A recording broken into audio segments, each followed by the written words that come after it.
Haslam College of Business is really pleased to sponsor the Endeavor Keynote address this morning. However, before I introduce our guest speaker, they invited us to share for about 2 minutes a little bit about our college. And so I need to just tell you on the front end, it was a really dangerous decision to turn me loose and let me start talking and bragging about students who are in the Haslam College of Business and at the University of Tennessee. As the Associate Dean for undergraduate programs, I get to work with the best students, the best faculty, and the best college ever at the University of Tennessee. I really enjoy what I get to do every day. So here are a couple of things that I'd like for you to know about our college and about our students. The first thing I want you to know is we have some really great academic programs. The college is ranked 30th among public institutions. And we have terrific undergraduate degree programs like in supply chain and in accounting. When you look at those programs, you'll see that they're incredibly well ranked. And I need to tell you, we don't really chase the rankings. We really believe that the rankings follow the good work that we do. The second thing that I would encourage you to take a look at when you look at the Haslam College of Business is that if you're an employer or you know someone who needs great talent, I know where great talent is located. Our college has about 4,700 undergraduate students, and they are terrific. This fall, we are admitting well over 1,000 freshmen into the freshman class of the Haslam College of Business. And when you look at that 1,000 students, what you quickly find out that these folks are really, really good. They've got an ACT score of 27 and a GPA high school average of about 3.7. When they graduate, about 85% of them graduate and they are job ready. So if you're looking for smart, hard-working talent, I know where you can find that great talent at the Haslam College of Business. Just let me know. We also have some terrific co-curricular programs. We have a program called BETS, which stands for Business Education for Talented Students.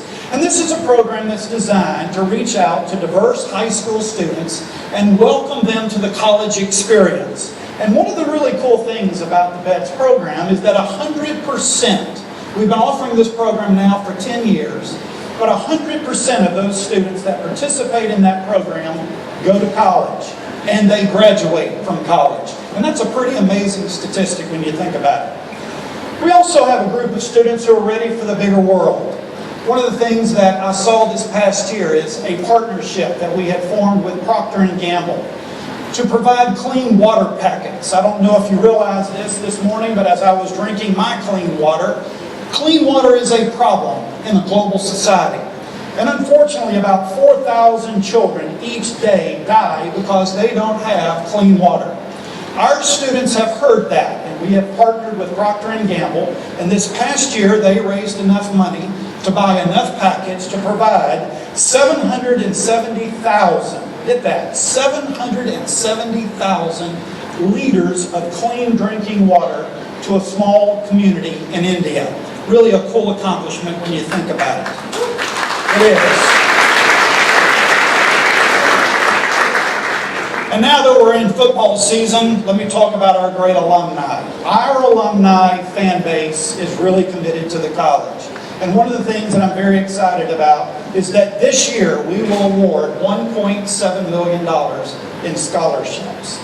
Those are just a few of the snapshots that make me very excited about the Haslam College of Business. And you can see why I'm very proud of it. So I just wanted you to know those good news tips and brag points about the college. All right, enough about the Haslam College of Business. Let me introduce you to the person that you're really here to hear. This morning, I have the privilege of introducing our first keynote speaker, Mr. Jay Rogers. Jay is president, CEO, and founder of Local Motors, a next-generation U.S.-based car company that is changing the way cars are designed, built, and owned. This disruptive company is redefining vehicle development by pairing micro-manufacturing with co-creation. Local Motors is the first company to utilize direct digital manufacturing, or DDM as it's commonly called, in vehicle production. This was evidenced when it debuted the first world's 3D printed car, the Strada, in September of 2014. Rogers founded Local Motors after serving for 7 years in the United States Marine Corps. Thank you for your service, Jay, where he was infantry company commander. Jay has worked as a consultant for McKinsey & Company, investment analyst at Ewing & Partners, and a startup medical device in a company in the People's Republic of China. Jay serves as the Chief Investment Officer and Director of the RBR Foundation, a philanthropic foundation focused on education and healthcare. Jay is a graduate of Princeton University's Woodrow Wilson School of Public and International Affairs and holds a master's degree, or master's in business administration degree, from Harvard Business School. Please join me in welcoming Jay Rogers. Jay?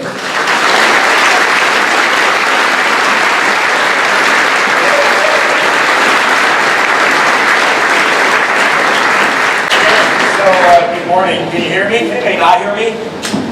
Oh, hands. All right. Never follow the Bertrand Rogero show. Wayne, you're great, but even you might have been upstaged. Yeah, that's right. So I think I'd rather follow Hillary Clinton and Donald Trump. You're all awesome. Thank you for your leadership, and thank you for serving in politics. Public service is without a doubt the hardest thing in the world to do and the most thankless job. So I'm going to tell you about local motors, but I cannot agree enough that getting engaged civically in your community is the reason why everybody is here today. What a great opportunity.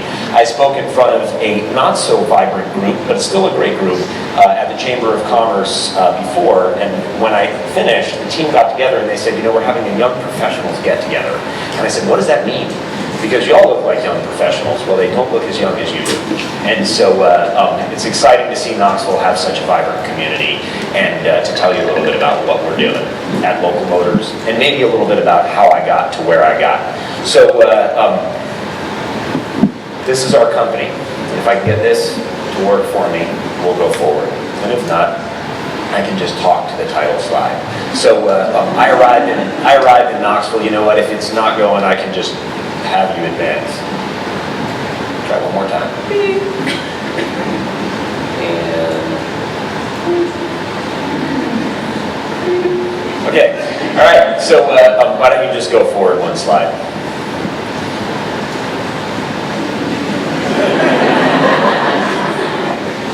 Power of osmosis will make it happen. What you're going to see next is you're going to see the fact that I like to think about why I started Local Motors. So in general, existing to shape the future is what we're here for. And those words mean a lot of things for us in terms of making things happen. Today we've been in a 20-year process of basically startups being synonymous with software. And so when we came to Knoxville, what we were trying to prove is that the rise of a new class of business and professionals in this country was upon us. And so you hear a lot about Route 128 in Boston, you hear a lot about San Francisco, and for us, this was really about doing something which was about the fabric of the society that we have in you as young professionals. And so existing to shape the future of product development and technology forward products was really where we got our start. And so for me, I picked the hardest industry in the world. And it wasn't because I was a glutton for punishment, it was because I really wanted to make the biggest impact with the little amount of time that I had on this earth. And when you listen to my CV or the things that I've done, it wasn't a forward-looking path where I said, this is something that I've got to do and I'm going to rack up these achievements when I go through. I was on a constant quest, and still am in my life, to have meaning in the things that I do.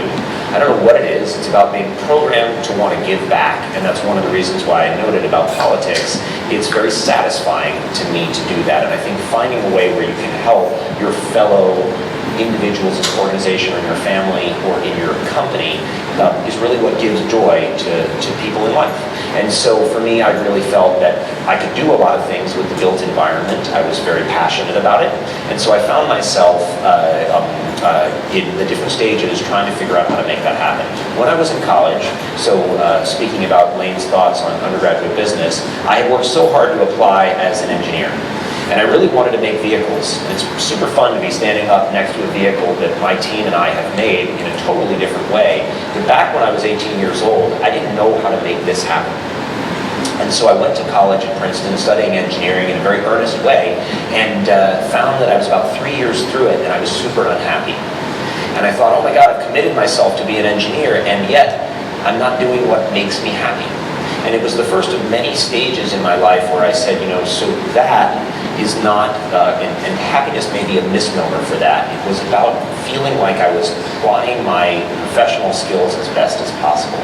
And so having the opportunity to be able to do that, and to shift to the side, and I ended up studying in my last year international affairs and public policy and going immediately to China, and funny enough, getting hired to do an engineering job where I was working in a medical products business. So as a young professional, as you're growing up, you hear things like, you're going to change careers 7 times. Nothing could be truer. You might even be in the same business and change careers 7 times. But my first piece of advice is, take a deep breath while you're making moves. And don't beat yourself up too much about the changes, because everything is a path on the way to being able to figure out what you were planted on this earth for. So here I am, I find myself in China, I'm out of college, I thought I was going to do one job, I'm doing a different job, I don't speak the language, and I spent 3 years there building a business that was serving diabetics. So the first words you learn in Chinese ought to be ni hao. Instead, mine was tang yao bing, which is diabetes. And so and I actually, after a year being there, I was sitting in front of an audience not dissimilar to this, trying to give my first speech in Chinese. And I can tell you that wasn't what I thought I was going to do when I was in college. And it certainly was a far cry from making vehicles. It was all along the path to make things happen. I came back to the United States after that business was sold, and I became a banker. No offense, Travis, where are you, man? It's really, honestly, bankers do a lot to pull this world together, and that is a super important thing, but it wasn't for me. And so after 3 years, I was in a quandary. 6 years out of college, didn't know quite what I was put on this earth for. Was it Tang Yao Bing, or was it banking, or was it not building vehicles that I so desperately wanted to build? And there I was. And I met a young man who is a great friend of mine today, lives in California, and he said, you should join the Marines. And I said, I'm 27 years old. So how many people in here are above the age of 27? Raise your hand. Okay. So I was feeling like that. I was feeling old. I was feeling like I'm above the age of 27, and I won't put in any particular market whether that feels like I'm 27 and a half or whether I am 80. But the bottom line is that I thought I was out of the running to join the Marines. And so he said, nonsense, you're not. Just give it a try. Well, I was introduced to a recruiter several weeks later, and I found myself in the United States Marine Corps in about 3 months. And I was the oldest person in my room. Okay? And it's an odd feeling being 27 years old and being the oldest person in the room. But there I was, and your joints ache more, you break bones faster, and it's harder to do physically the things that you want to do when you're up against 18-year-olds who are 10 years younger. And so, what an amazing experience. Again, a challenge to be able to do that, for sure. And absolutely, when I had the first shot fired at me in anger, I thought, what the hell did I volunteer for? And that was a real moment for me, bringing together all the other things that I had done, where I felt like, okay, I get it now, because I actually enjoy this. And that was the most important part. So it's my second point, hit both of them up front. Really, don't beat yourself up too much when you're trying to figure out where your path is going to take you. And the second one is when the bullets start flying, it's really not that bad to say, you know what, if I enjoy this, I'm okay being where I am. And that to me was the essence of public service. There are people who don't enjoy being shot at for what they're doing, literally, and that's a very serious comment. But when you do, settle into it and make things happen. Because if you're not there, somebody else is going to have to fill that role, and they may not enjoy it as much as you do. And that's a wonderful thing about the way that we self-organize as people. Not every job is for everyone. And so the bottom line is the ability to be able to step into a job and settle in and enjoy it is what is so great. Okay, so flowing into sort of where we are in this particular display, would you hit the button one more time? So I like to think of the company that I'm running today as this next step in the ambitions of where I was going. And I was sitting in my career at that stage, having gone through 3 of the 7 that I was supposed to go through, and thinking about what was next. And so, as a company, Local Motors, you'll get to know us in Knoxville. One of the things I'm most proud about is that we're not from Knoxville. Now that may sound strange for me standing up here in front of this sign and having our mayors here to think about, but I'm going to tell you something very brutally honest. I don't believe in made in America. And I don't believe in made in Knoxville alone. I believe that local communities like us all around the world are the ones that are hunting for meaning. And it's relevant to all the things that I've said already this morning. And so we shouldn't be us against them. It should be about setting a beacon for the rest of local communities to be able to be as good as you are. That to me is the message that I give around the world. That's why I called the company Local Motors. Because I didn't want it to be Rogers Motors, and I didn't want it to be something which was about General Motors. I wanted it to be something that could be recognizable, much like Hard Rock Cafe. It's a brand, but it's from a specific place. And so we're here in Knoxville today to celebrate the impact that you as professionals, we as a business, and our political leaders and other organizations are making on Knoxville. But not against another community. It's not East Tennessee versus West Tennessee or Central Tennessee. It is about how we can all be good and give each other an example of what we're going to do. So that's that's a message of growth, and it's a message of empowerment, and it's a better way for us to get along as we're doing things. And I will tell you, I sometimes will take out my passport and throw it into the audience, because what I just said is what I live every day at our company. Getting rid of the we versus them in our professional lives, meaning I have this skill and you have this skill, or getting rid of it in your geographic life, like this is the college, the only thing you can cheer for is Tennessee football. How about that? So I often do think about the business that I'm leading in this age as much like an NFL sports team, which is there's a league and there are rules, because otherwise we'd have a lot of problems on the field, and it's really fun to root for your team, but in the end, we're all in the same league, and if there wasn't a league, there would be no teams, and there would be no sports, and we couldn't have a fun time watching Monday Night Football. Okay, so this business, being an innovation and manufacturing business, is a really important thing, and I think we sit in a sweet spot. So on one side, people look at the vehicles we make, and they think, wow, that could show up in a movie, maybe that could be the next Batmobile. Well, I'm really happy to say today that we have been in Transformers. We are coming up in the second Fast and Furious movie that's coming up. We're in Forza Motorsport, Forza Horizon, we're in Gran Turismo, so we made the movies. Yeah! So we can prototype amazing things, right? So if you'll hit the button one more time. But the other side of it is people will say to me, yeah, but you don't mass manufacture when you prototype, so you're not going to be a meaningful business. Those are both old arguments. Making the movies and mass manufacturing are not the goal of what it means to enliven a local society. So if you hit the next button, this really tells you what I'm thinking about in terms of where we are. Today's businesses need to sit in the sweet spot between prototyping and mass manufacturing, when you make hardware and when you make software. Because what you need to do is move fast. You are all on a treadmill. And so the good news is that if you can, as the old adage says, I don't have to run faster than the bear, I just have to run faster than you, because the bear will get you. And so the bottom line is, you're on a treadmill in life, where what you're trying to do is you're trying to move forward quickly. And the interesting thing that I've learned is you don't really have a choice of the speed of the treadmill, because there's someone else on a treadmill next to you, and they're running fast. And so you can either look at it as something that's difficult, or you could say, you know what, that's what keeps me sharp. My colleagues and my coworkers and my community members keep me sharp.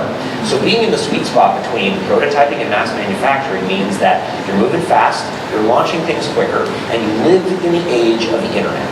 I have the honor of being on stage with Tim Berners-Lee, who is noted as the founder of the World Wide Web, a scientist who worked at CERN, and honestly, I don't think I've ever been with somebody who has had a more dispersed and engaged effect on everyone in the world.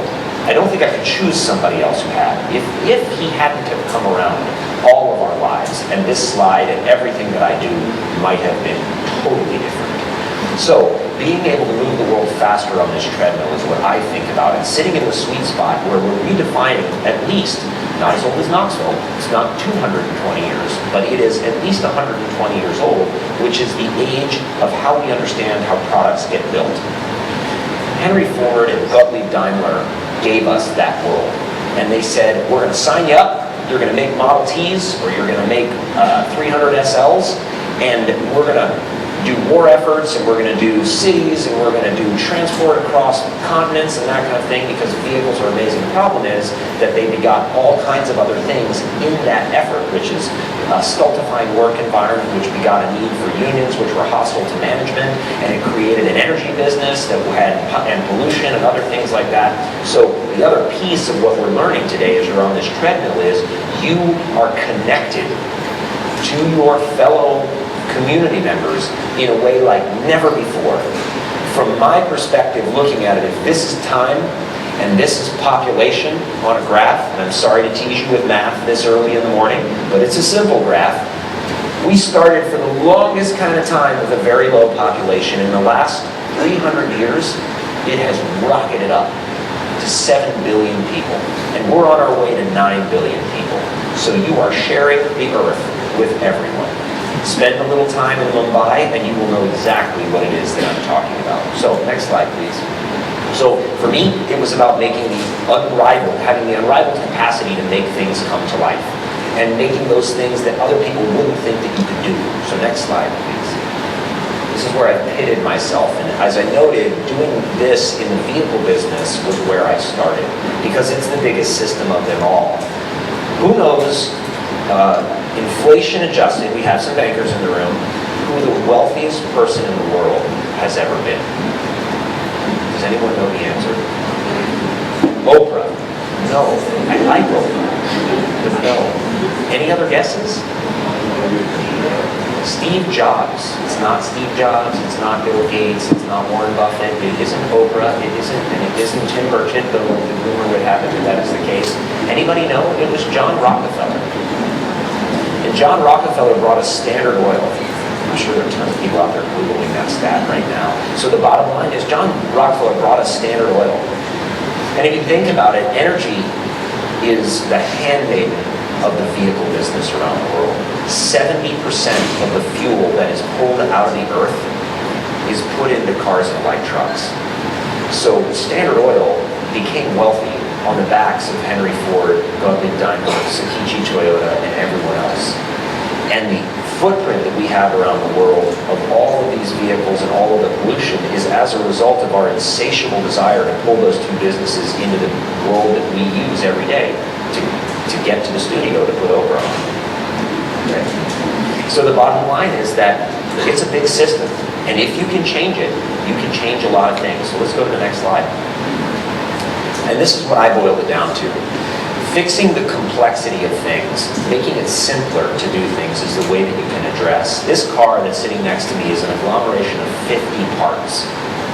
Now we could argue about making vehicles till the cows come home, and there are people way smarter than me who make vehicles. But what I can definitely stand tall with and explain is that when you put more and more people in a room, conversations are more difficult. Because everyone has a different agenda.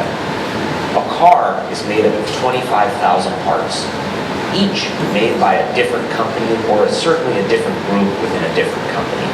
Put them all in a room, and I can tell you that the adage of complexity increases with the square of the number of people that are in a room. You are in an infinite world of agendas. And so that is why the world in the last 120 years has been organized by saying, if we're going to have such complex conversations, let's at least give ourselves 7 years to settle into that conversation before we start changing the last car that we made. So for all of you today, especially in Knoxville, you probably have a vehicle and a driver's license. When you drive around, you are in the middle of that 120-year history that is being disrupted by the internet quickly. And so being able to build a vehicle that is less than 50 parts changes the complexity. Clear shots of genius can come through. And those shots of genius are not ours. They're not my team's. They are people who have an idea out in the community. And it could be anywhere in the world. Right here in Knoxville, we have amazing hardware businesses and scientists, driven primarily by the University of Tennessee and the Oak Ridge National Lab. We have an incredible resource right here in Knoxville. But allowing that genius to shine through means you've got to get the complexity out of the system. Otherwise, you have a fastener manufacturer who makes a specific kind of screw, who makes it impossible for you to expose the material you want to use because their screw can't bite into your material. And so the bottom line is, we got to get the complexity out to fix things. Next slide, please. So what I would settle on is, when you feel an obligation to be great in what you do, then you can actually see more clearly where you're going to end up in those 7 careers. So moving forward now, to kind of go forward a little bit faster in this, this was my grandfather and my dad.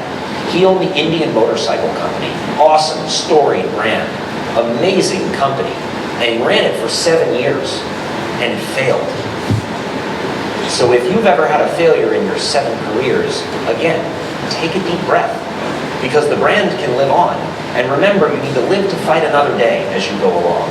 And so look at the pride on my father's face and on my grandfather's face. They were truly happy in doing this business. But several short years later, it was a business that wasn't going to continue. And all the jobs that they had created were going to go off and disperse in other areas of the East Coast and then move on to something else. Next slide. My granddad took that and built the first steel mini mill in the United States. It was a different kind of business. Moved his whole family to Texas, and they created a different business, but he still found a way to make an impact on a local community. Cement and steel might seem super boring, but when you're passionate about it, you need to get on your own treadmill and run faster than the next person. And for him, it was U.S. Steel. They made a very successful business, and it enlivened him to go on to his final and 7th career. If you could go to the next slide, you'll see that. And that was public television. He co-founded the Corporation for Public Broadcasting, which brought us Children's Television Workshop, public television, and an amazing set of things for the youth in our community, of which we have a couple here today. And so the bottom line for me is watching him go through his 7 careers and thinking about how to always innovate along the way. Early childhood education, steel mini mill making, motorcycle production, a new brand, said, it can't be as hard as I often think it is during a day. And I give that same message to my team when they feel overwhelmed. Take a deep breath. You're on a fast treadmill. Tim Berners-Lee put you on it. And the bottom line is you have to keep up. But if you are enjoying getting shot at during the day, then you're in a good place and relax into it. I hope that kind of makes some sense. So moving on to the next slide. My dad made a lot of money. Okay? That's what this slide is about. I grew up as the child of a man who was incredibly lucky and successful, talented. He's still alive. He is my dad, and I love him very much. And so, but I didn't know how much he had the Midas touch when I was little. And so when I was 13 years old, he came and he said, I'm quitting my job and we're going to move on to a boat. It sounded great to me, but that's what the boat was. And so the bottom line is we went around the world for 7 years. It was an amazing opportunity for me as a young man. But probably the most incredible opportunity is he lost it all. So again, my lesson is, if you're in business, run hard and be resilient. Because if things go wrong, there is always another thing that you can look forward to on the other side. So after having an amazing experience, then I had to figure out how to finish putting myself through college. Go to the next slide. And how to graduate. So I graduated from Princeton. I told you about that already. And I went off, and next slide. And I ended up here. It was dirty, it was dusty, but it was rocking, and it was China.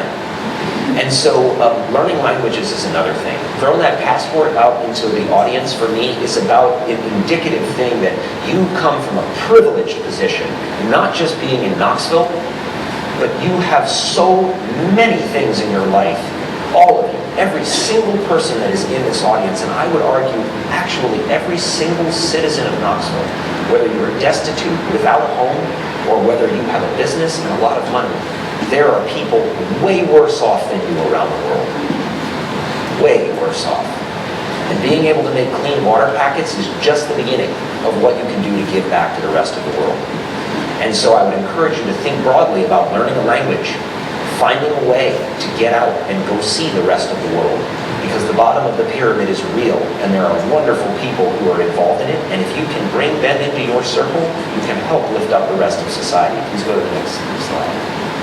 So this was my time in the Marine Corps. This was my sniper platoon. When I was in 2004 in Iraq, in 2005, right after the Abu Ghraib incident had happened, 2 of my fellow Marines were killed while we were on deployment. And they are really the reason why I stopped being in the Marine Corps and started Local Motors. Because for me, the ability to be able to give back for them and their families was the ignition that I needed to be able to finally get this and everything that I've talked about today. So I treasured my time in the Marine Corps, but it was the spark and the time to move on for me. Next slide, please. So again, we talked about an obligation to be great. That's what brought me to do what I did at Local Motors. And in a sense, you could say the rest is history, or the rest is the future in terms of what's happening. But I'll give you just a little taste, since I am up here and I'm talking about what we're doing at Local Motors, of what we're about. We came to this town, the mayor was super kind to us, the Chamber of Commerce, super kind to us, both mayors were super kind to us, and the bottom line is we had a crazy idea. We said we were going to build our next microfactory here and partner with the Oak Ridge Lab, and we were going to 3D print the first car in the world. And we did it.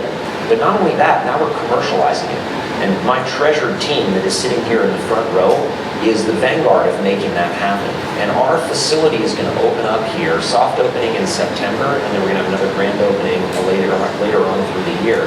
But we have the opportunity to be able to show the world what's great about Knoxville. And one of the vehicles that we're going to make here is our latest self-driving cognitive shuttle called the Ollie. And if you haven't seen it, it really will blow your mind. And what I'll explain to you, if you come to our grand openings, you'll get a chance to see what we do at Local Motors with 3D printing and building self-driving vehicles. Remember I talked about that treadmill? A year ago, nobody really took vehicle autonomy seriously. What is a self-driving car and why do I need it? I got a driver's license. Everyone's always going to get a driver's license. And to be quite honest, I enjoy driving. So don't talk to me about self-driving vehicles. Revolutions are silent. They often happen with no sound at all. And this is one, just like the move from the horse and buggy to the auto cycle or the Model T, that is happening right now. I guarantee your children are not going to have a driver's license, at least in the same way that you do. The way we are distracted and we text and drive, we drink and drive, we get angry and drive, we're thinking about happy things and drive, and the number of fatalities that we have on the road today are the one reason, if not the only reason needed to know that we need to do things better. You could be an environmental warrior and want to know about how I'm going to have better resource utilization, and that is an important piece. But saving lives is really what we're about when we're talking about vehicle autonomy. The insurance companies are going to demand it, so even if you want to say, I want to drive my car, in the future, it's likely that you will be restricted from being able to do that. I'm not saying you won't be able to go on a country road and pick up your car and have a great time. I know that I will be wanting to do that. But when we think about technology-forward products in our life, there is so much exuberance and optimism that is in front of you for things that you can do. And if it's for me in vehicles and for you in that business that you want to start, you live in an amazing time as a young professional. And for the children, I have 4 young boys that are about 13 years away from their majority of being able to go out and make amazing products. They are the next generation. And they're the ones that are going to look to you. Now you're old. They're going to look to you and they're going to say, what is it that I can build like you built? So I would implore you, I would entreat you to make a great example for them. Make Knoxville great, but not great in comparison to another society. Make Knoxville great as a beacon for all of the other societies around the world that you want to be great. And you are neither black, nor white, nor a woman, nor gay, nor straight, nor anything else. You are you being great and making the world around you a better place.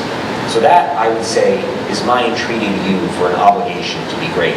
It's such a joy to speak to you from Knoxville a couple years after we got started. And I feel like the stick-to-itiveness that we're exhibiting in this community is what I would love to challenge you to do the same with businesses that you have. This is an awesome time to make your business, this city, America, and the world great. So thank you all so much for listening to me this morning. Cheers.